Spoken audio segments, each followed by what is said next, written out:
But first, we often wonder what we would do in moments like these. There's a commotion, someone needs help. Do you jump in as the hero or do you freeze? For William, a former cop, his instincts kicked in. He saw two AFP officers struggling to arrest a man at the airport.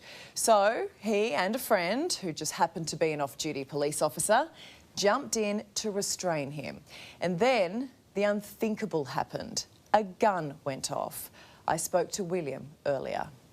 So good to see you, William. Was this just a casual, I'm here to save the day kind of Wednesday for you, right? Well, I wouldn't say that. It was certainly an unexpected start to my morning, and I was very lucky to be accompanied by Sergeant Mark Kisson of the New South Wales Police Force. I tell you what, when there's a problem going down, to have you two around, I think, is a great thing. If it wasn't myself or Sergeant Kisson, someone else would have been there and someone else would have done the same thing. We see there was that fantastic New South Wales Police female officer, Inspector Amy Scott.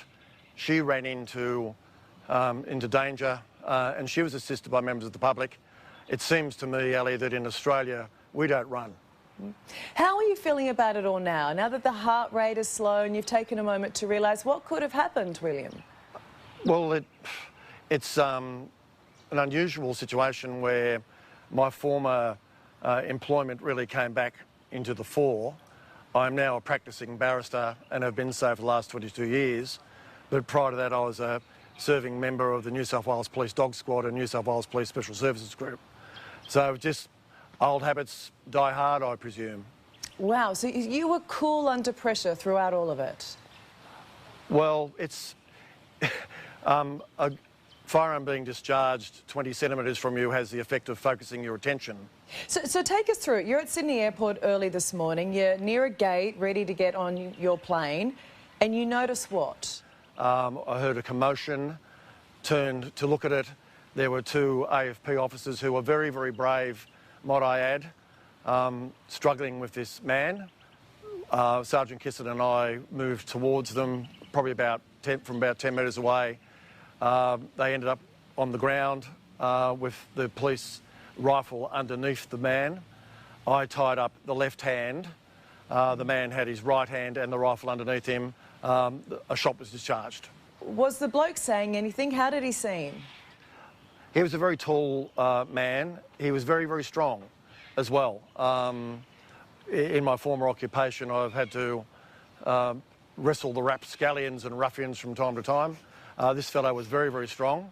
I still can't get my mind around the fact that a gun went off at a terminal this morning in this country.